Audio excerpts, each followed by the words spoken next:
Hi lovely mommies, my name is Zainab Islam और आप देख रहे हैं मेरा चैनल मामाज़ लाइन। तो चलिए बात करते हैं आज इस टॉपिक पर बेबी को लेकर। जैसे कि चैनल से आपको पता चल ही गया होगा, तो टॉपिक बहुत बड़ा होता है, बट इसमें जो है कुछ चीज़ों को हम कवर अप करेंगे। वीडियो ज़्यादा लंबा नहीं करेंगे because it will get boring for you only. So आज हम बात करेंगे 0 to 3 मंथ्स की कैटेगरी के जो बेबी होते हैं वो रात में सोते क्यों नहीं है, इसके reasons and remedies. So let's go and start the video.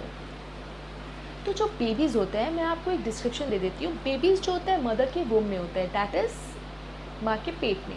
तो वो 9 मंथ्स तक रहते हैं और वो उनका घर बन जाता है। उनको बिल्कुल नहीं पता होता कि वो यहाँ से बाहर निकलने वाले हैं। जब वो बाहर आते हैं तो इन्वायरमेंट अडॉप्ट करना ही उनके लिए बहुत ज़्यादा डिफ़िकल्ट हो जाता है। फॉर एग्ज़ाम्पल, जब आप कहीं टूर या कोई ट्रैवलिंग के लिए जाते हैं तो आप कोई 5 स्टार 4 स्टार होटल में रहते ही होंगे, बट आपको वहाँ पर नींद नहीं आती क्योंकि आप एक एनवायरनमेंट से दूसरे एनवायरनमेंट में गए। भले ही आपका घर छोटा है बट आपको नींद आती है, और होटल में घर बड़ा है, सब कुछ है, सब फैसिलिटीज़ है, but you don't feel cosy over there. So this is the reason. बच्चे के साथ भी यही होता है क्योंकि वो भी ह्यूमन बीइंग है, हम भी ह्यूमन बीइंग है। जब वो माँ के पेट में होते हैं उनको दिन रात का कुछ पता नहीं चलता। माँ सारा दिन काम करती है और वर्किंग वुमेन जो प्रेग्नेंट होती है वो सारा दिन घूमते रहती है। बच्चे जो होते हैं उनको लगता है कि ये मेरा क्रेडल है या फिर मुझे कोई झूला झुला रहा है। वो सोचते हैं कि वो पालकी में है, बट ऐसा होता नहीं है। वो माँ के पेट में रहते हैं तो वो सारा दिन सो कर रहते हैं, और जब माँ सोने लगती है तो बच्चे, आप एक टाइम देखेंगे कि हाथ पैर निकालने लगते हैं यहाँ से वहाँ से। मतलब 8 मंथ्स के जब हो जाते हैं, आफ्टर दैट थिंग कम्स। सो उनको वो जो क्रेडल होता है, आप अभी भी बच्चे को देखोगे, क्रेडल अगर आप हिलाना बंद कर दो तो वो उठ जाते हैं। तो माँ के पेट का भी वही है कि माँ सो जाती है तो उनको लगता है कि कोई उनको झुला रहा है, वो गया कहाँ, वो उठ जाते हैं और वो मूवमेंट करना स्टार्ट कर देते हैं। तो जब वो बाहर आते हैं तो वो दिन को समझते हैं रात, और रात को समझते हैं दिन। ठीक है, दिन में वो सारा दिन सोते रहते हैं। ऐसे 3 मंथ्स तक चलता ही रहेगा। They will keep on sleeping sleeping sleeping sleeping and sleeping. उसके बाद रात होता है, जैसे इनका सुबह हो जाता है, वो पॉटी करना स्टार्ट कर देंगे। एकदम आँख वाँख बड़ी बड़ी करके खोलने लग जाएंगे। सारे गेस्ट जो आते हैं, भैया अपने बच्चे से मिलाओ, अपने बच्चे से मिलाओ, हमारा बच्चा तो सो रहा है। बट रात को आ जाओ हमारे बच्चे से मिलने, बड़ी बड़ी आँखें फाड़ फाड़ कर दिखने लगते हैं। तो वो गेस्ट तो रात में आने वाले नहीं हैं। तो यही होता है। तो बच्चे रात में बहुत सारे रीज़न्स होते हैं नहीं सो पाते। तो उसमें से फर्स्ट रीज़न जो होता है, उसमें से फर्स्ट जो रीज़न होता है वो ये होता है कि उन लोगों को दिन रात का पता नहीं चलता, एज आई हैव सेड। तो ये हो गया प्रॉब्लम। अब इसका सल्यूशन क्या है? इसका सल्यूशन ये है कि आपका बेबी जब दिन में बहुत सोता है और रात में बिल्कुल नहीं सोता है, तो आपको क्या करना चाहिए? आपको ये करना चाहिए कि आप उनके साथ जितना हो सके play as much as you can. आप उनके संग जितना हो सके खेलो। दिन में आप सोने ही मत दो। अगर वो बहुत चिड़चिड़ा या चिड़चिड़ी हो जाती है तो आप उनको सोने दे दो, बट आप ट्राई करो कि आप उनको सोने ना दो बिल्कुल भी। उसके बाद आप रात को लाइट्स ऑफ कर दो, नाइट बल्ब या जो भी लाइट आपके पास डिम लाइट है वो जला दो, और दिन में आप बिल्कुल अंधेरा मत करो। विंडोज़ खोल दो। आप बच्चे को बाहर सैर पर ले जाओ। नो मैटर वो समझता है या नहीं समझता है, फिर भी आप बच्चे को बाहर सैर पर ले जाओ। अगर कोई ले जाने वाला नहीं है या आपका घर उस टाइप का नहीं है या वो एरिया उस टाइप का नहीं है, तो आप अपने विंडो पर जो रोशनी आती है, आप क्रेडल या क्रिब आप वहीं पर रख सकते हो। वो तो कर सकते हो ना, क्योंकि सनलाइट तो हर किसी के घर पे आती है, थोड़ा या कम चलेगा। लाइट्स ऑन कर दो तो उसको ये लगेगा कि दिन जो है ना ये दिन है और रात जो है वो रात है। और आप खेलोगे भी, आप सोने भी नहीं दोगे उसको दिन में, तो वो पूरा वो चीज़ को आस्ते आस्ते अडॉप्ट करने लग जाएगा। तो ये हो गया फर्स्ट रेमेडी। सेकंड ये है कि बच्चे जो होते हैं उनको फीड करना पड़ता है पूरी रात, 2 to 1.5 आवर्स के गैपिंग में।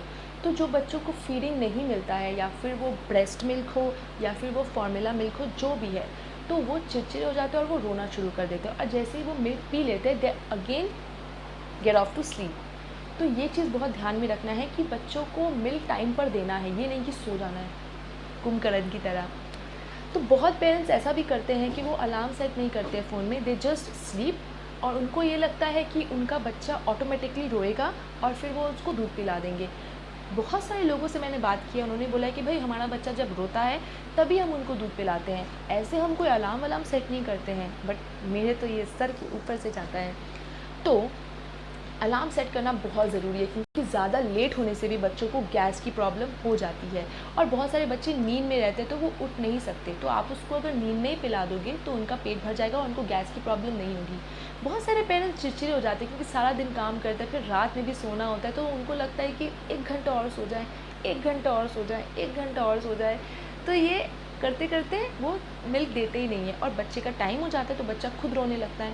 तो इसमें आप भी गलती कर रहे हैं, क्योंकि बच्चा अगर सो कर रहेगा और आप उसको अगर मिल्क दे दोगे तो क्या होगा, वो नींद में मिल्क पिएगा और नींद में ही सो जाएगा। बट आप वेट करते हो कि वो रोएगा, और जब वो रोता है तो वो बहुत ज़ोर से रोने लगता है। एंड देन व्हाट हैपन्स, उसका नींद टूट जाता है। आप दूध बनाते हो, पिलाते हो, फिर भी वो ऐसे ऐसे करके देखने लगता है। सो बेसिकली आपको टाइम सेट करना है, अलार्म सेट करना है। 2 आवर्स आप अपने बच्चे के संग रहोगे तो आपको पता चल ही जाएगा कि 2 आवर्स में उसको पीने की आदत है, या फिर 1.5 आवर्स या 2.5 आवर्स में, ठीक है। तो ये सेकेंड चीज़ भी कवर अप हो गया। थर्ड चीज़ जो है, बेबी जो होते हैं वो एवं ही रोते हैं, क्योंकि उनको मम्मी पापा चाहिए all the time, all around उनको मम्मी पापा हर वक्त चाहिए होते हैं, तो वो ऐसे ही रो देते हैं। तो ये कोई मैटर नहीं है। फोर्थ चीज़ जो है, दैट इज़ वेरी इंपॉर्टेंट, बच्चे जो हैं वो रोते हैं बेसिकली कॉन्स्टिपेशन से, पूपिंग से, ये सब चीज़ों से वो रोते हैं। बेबी अगर पूप कर रहा है या पूप कर दिया ऑलरेडी उसने, और उनका डायपर चेंज नहीं हुआ, तो वो नींद तोड़ के उठेंगे एंड सबका नींद तोड़ देंगे, एंड उनको लगेगा कि please change my diaper and all, it's so wet man. तो वो डायपर को चेंज करने के लिए रोएंगे। एंड आपको समझना पड़ेगा, क्योंकि your baby can not talk, तो आपको चेक करना पड़ेगा। एक बार चेक कर लीजिएगा क्या है चेक करने में, तो अब एक बार चेक कर लीजिएगा। तो अगर वो पूप कर रहे हैं तो you have to change the diaper. अगर आपको देख रहे हैं कि वो डायपर बहुत ज़्यादा वेट हो गया है, बहुत ज़्यादा भर गया है, पी से जो सुसु होती है बच्चे की, उससे बहुत ज़्यादा भर गया है, तो आप 3 घंटे में या 2.5 घंटे में या 3.5 घंटे में, 4 घंटे में तो आपको बदलना ही बदलना है। वो पी करे या ना करे, आप बदल दो, क्योंकि बच्चे पी करते ही करते हैं, क्योंकि वो फार्मूला मिल्क पीते हैं तो वो लिक्विडाइज होता है और वो पी करते हैं, बहुत ज़्यादा करता है as compared to solid kids जो होते हैं। जो बच्चे दूध पीते हैं वो बहुत ज़्यादा पी करते हैं, तो वो करेंगे। उसके बाद आप चेक करो, जो बच्चे डायपर नहीं पहनते हैं उनका, जो वो ऐसे ही बेड में सो जाते हैं, ठीक है, तो उनका पूरा पार्ट वेट हो जाता है। आई डोंट थिंक कि मैंने ऐसा कभी कहीं देखा है कि कोई बिना डायपर के सो रहा है। अगर सो रहा है तो आई डोंट नो, प्लीज़ आप मेरी वीडियो देखिए और उसमें देखिए कि क्या डिसएडवांटेजेस हैं और क्या नुकसान है उसके। सो जो ऐसा होता है, बच्चे का पूरा एक साइड भीग जाता है, तो बच्चे जब बेड में सोने जाते हैं तो उनको अजीब लगता है, ठंडा ठंडा लगता है। प्लीज़ मुझे यहाँ से उठाओ and please change everything, change the bed sheet because I am the king और द क्वीन, लाइक वो राजा रानी है जैसे कि, प्लीज़ चेंज करो। तो ये हो गया। उसके बाद एक और चीज़ आती है, जो होती है बच्चे जो होते हैं वो रात में ना, आप उनको अगर आवाज़ करो या शोर करो, या रात ही में आप सोच रहे हो कि मैं सारा काम रात में करूँगी और दिन में मैं ऐसे ही छोड़ देती हूँ, तो उनको लगता है कि आवाज़ें आ रही है रात में, दैट मीन्स व्हाट, आवाज़ें आ रही हैं, दैट मीन्स कि उनको लगता है कि अभी भी दिन है, रात नहीं है, तो उनको आवाज़ें नहीं चाहिए। आप रात में कुछ मत करो, लाइट ऑफ करो, सो जाओ, कुछ काम मत करो। बेबी को ऐसा लगना चाहिए कि हाँ भाई ये रात है और मुझे अब सोना ही है। एंड सेकेंड चीज़ जो आप कर सकते हो, सॉरी नॉट सेकेंड, उसके बाद जो आप कर सकते हो दैट इज़, आप जो है ना एक स्केड्यूल बना लो कि हाँ भाई 9 बजे बच्चे उठेंगे सुबह में, उसके बाद 12 बजे स्नैक टाइम है, या डायरेक्ट खाना देना है, उसके बाद खाना खाकर सुला देना है, या फिर शाम में खेलना है, या फिर रात में फिर सुला देना है। तो ये टाइम सेट कर लो, ये टाइम रोज़ चलते रहने दो, रोज़ चलते रहने दो, रोज़ चलते रहने दो। ये टाइम जब रोज़ चलेगा ना, तो बच्चे को भी आदत हो जाएगी कि हाँ भाई मुझे इतने टाइम में उठना है, इतने टाइम में सोना है। ये आदत हो जाएगी, आप यकीन मानो, आप बिलीव करो, बड़े होकर भी उसको ये आदत रहेगी। आप मुझसे पूछो, ऐसा होता है। एंड देन उसके बाद आप पार्टीज़ में जाना, लेट नाइट पार्टीज़ में जाना अवॉइड कर दो, क्योंकि आप ऐसा अगर लेट नाइट पार्टीज़ में आप जाते हो तो आपका जो बच्चा है ना, वो टाइम स्केड्यूल उसका थोड़ा ब्रेक हो जाएगा। उसको सब फिर समझ में नहीं आएगा कि मैं 12 बजे कभी सोता हूँ, कभी मैं 10 बजे सोता हूँ, कभी मैं 2 बजे सोता हूँ, क्यों भाई ऐसा क्यों हो रहा है। तो आप कुछ दिन के लिए पार्टीज़ अवॉइड करो, हमने भी किया है। बट अगर आप पार्टीज़ में फिर भी जाना चाहते हो, इफ इट्स वेरी इंपॉर्टेंट, आपका कोई रिलेटिव का पार्टी वार्टी हो रहा है तो आप जा सकते हो, प्लीज़ जाओ, बट 10 बजे तक घर वापस आ जाओ। I can help it. 10 बजे तक आपको आना ही पड़ेगा क्योंकि आपका बेबी का टाइम हो जा रहा है सोने का, एंड ट्रस्ट मी ये करना ही पड़ेगा, नहीं तो उसका जो है ना टाइम स्केड्यूल वो ब्रेक हो जाएगा और कहीं ना कहीं बाद में जाकर आप ही को प्रॉब्लम होगा।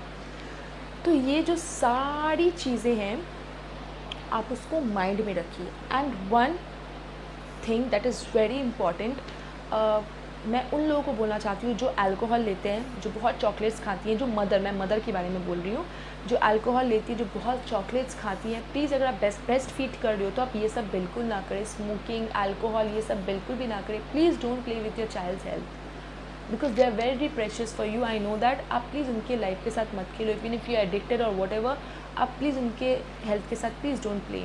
आप प्लीज़ ये सब बंद कर दो। एंड अगर आप फार्मूला मिल्क भी दे रहे हो, आपको लग रहा है कि हम अल्कोहल ले सकते हैं, तो वो भी नहीं करो क्योंकि आप अपने बच्चे का ध्यान सही से फिर रख नहीं सकोगे। सो मैं आपको यही बोलना चाह रही हूँ, when you are becoming parent और आप पेरेंट बन गए हो, तो मैं उन सारे लोगों को बोलना चाहती हूँ, अगर आप पेरेंट बनने वाले हो या पेरेंट बन चुके हो, to all the mommies and all the daddies जो ये वीडियो देख रहे हैं, आई नो डैडीज़ भी देख रहे हैं और सबको देखना चाहिए, would be mom, daddy, mommy, दादी, मम्मी, अंकल, चाचा, जिनको ये एजुकेशन चाहिए, तो प्लीज़ सैक्रिफाइस करो अपने बच्चों के लिए, बिकॉज़ ये जो चीज़ें हैं ना ये वापस नहीं आने वाली है। शादी और पार्टीज़ क्या है, आ जाएंगी। मैंने बहुत लोगों को देखा है, इतनी शादीज़ अटेंड करते हैं ना वो लोग, इतनी अटेंड करते हैं, आई कांट टेल यू।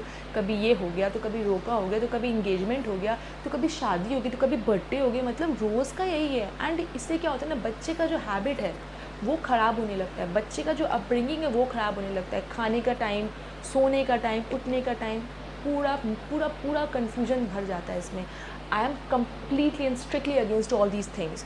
सो अपने बेबी के लिए सैक्रिफाइस करो, आपको अच्छा लगेगा क्योंकि आप सैक्रिफाइस करो अपने बेबी के लिए, the person you love the most. और आपको ऐसा भी नहीं लगेगा कि मैं क्या कर रही हूँ, मैं क्यों नहीं गई पार्टी पे। आप यकीन मानोगे, मैं भी एक पार्टी फ्रीकर थी, मुझे जाना पार्टी में, शादी वादी में मैं कुछ नहीं छोड़ती थी, बट अब मैं सब छोड़ देती हूँ क्योंकि इट्स नॉट पॉसिबल कि बच्चे को लेकर उसका सारा सामान लेकर, मिल्क एक्सेट्रा सब कुछ लेकर मैं जाऊँ, पॉसिबल नहीं है ना, पॉसिबल नहीं है। एंड उसको क्या होगा, बच्चे को हैरेसमेंट होगा क्योंकि वो तो बेचारी कुछ खा नहीं सकती है, मेरी बेबी कुछ नहीं खा सकती, कुछ नहीं कर सकती, वो जाएगी आएगी तो इससे हैरेसमेंट किसको होगा, उसी को होगा ना।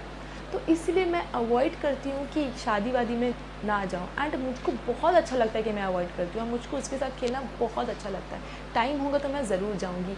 आप एक बार सैक्रिफाइस करके देखो, आई नो आप कर रहे हैं, सैक्रिफाइस आप करते रहोगे ना और आपको पता भी नहीं चलेगा कि आपने अपने बेबी के लिए सैक्रिफाइस किया था।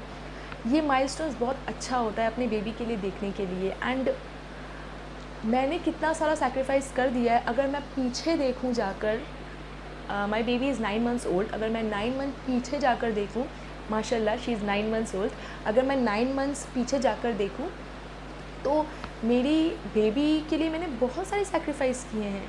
एंड अभी मैं बोल रही हूँ, अब मुझे रियलाइज़ हो रहा है कि मैंने कितने सारे सैक्रिफाइस किए हैं। सो आप ऐसा करो and you will be very happy. So आज आई होप आपको सारा जो है टिप्स एंड सारा इन्फॉर्मेशन अच्छे से मिल गया है। अगर नहीं समझ में आई, आपको कुछ भी पूछना है, please ask me in my description box, comment में आप पूछो। एंड आप मेरा डिस्क्रिप्शन देख लो, बेबी के लिए क्या क्या करते हैं, क्या क्या नहीं करते हैं। प्लीज़ आप अपना कमेंट मुझे लिख कर दो, मैं पढ़ूँगी एंड मैं पूरी कोशिश क्या, मैं आपको आंसर्स भी दूँगी। आपका जो भी प्रॉब्लम है प्लीज़ आप मुझको कमेंट बॉक्स में लिख के दो एंड मैं उसका रिप्लाई ज़रूर करूँगी। वॉट एवर क्वेश्चन आप मुझे दो, मैं आंसर करूँगी। एंड या this is the end of the video and I hope you like it, and if you like it then please share, subscribe my channel and please like my channel. So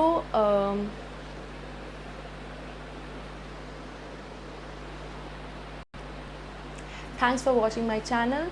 So bye all the lovely mommies, all the lovely daddies, keep roaring and be happy with your family. Bye.